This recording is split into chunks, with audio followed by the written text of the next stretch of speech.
imagine somebody who's a business owner, Skip, and now they're perhaps at the stage where they're starting to hire somebody. And in terms of a growth mindset where they've been doing everything themselves, what sort of tips could you give them in terms of maybe creating that psychological safety, that organizational structure and design? Well, I think the hardest part for most entrepreneurs is having a bit of space to think about not just this great idea and that passion that they bring to the business, but starting to think a little bit about how they're creating the space for somebody else to follow. There's a really famous video called The Crazy Dancer, which talks about if you want to create a movement, you've got to make it easy to follow. And in fact, it's not actually about you. It's being about realizing that the people, the one or two people that you've joined your company recently, if you're only a very small company, how do you make it easy for them to feel like they own the company too and are shaping it? Why do you want to do that? Because if you want to grow, you've got to have what I call first followers. Because most people don't follow the founder, they follow the followers, the first follower. This is the idea. I keep reminding myself of it because I can become a dreadfully narcissistic, obsessed business owner who think I know best in every manner of way. But the reality is that I can't grow my business that way. And I've continually fallen into that trap.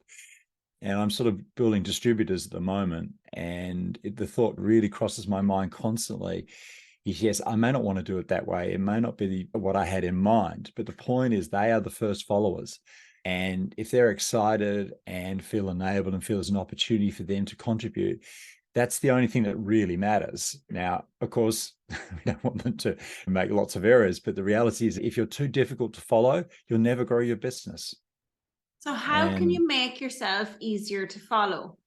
it's typically by starting to imagine that, I mean, if you're calling all the shots, if you're doing most of the work, you just got to try and shift that. That's where I think having somebody to either inside the company, outside the company, to give you that sort of like sparring, that coaching, mentoring can help. But it's really about constantly, and I say it to myself constantly when I'm meeting my distributors or partners, is saying, Skip, it's about them. It's about their ideas. If I overwhelm them, they won't be interested. Nobody wants to write a book where everything's written. It's not interesting. Everyone wants to write their own story as it is. So you have to sort of say, okay, what do you want to do with this business? Where do you want to go? If you don't necessarily have to give them equity, but you have to think about it, that it's equity in an emotional sense, that they have some sort of emotional equity in the business. And what would that look like? And that can help guide the conversations that you need to have with people. And rather than just talk tactics all the time, is to sit down and say, well, look, once a quarter, as you're saying, well, hey, Deirdre, how you doing? I want to talk a little bit today about what's going on around you. Where do you feel that, where would you take this business? If you're the owner of this business, where would you go with it? What kind of ideas would you have?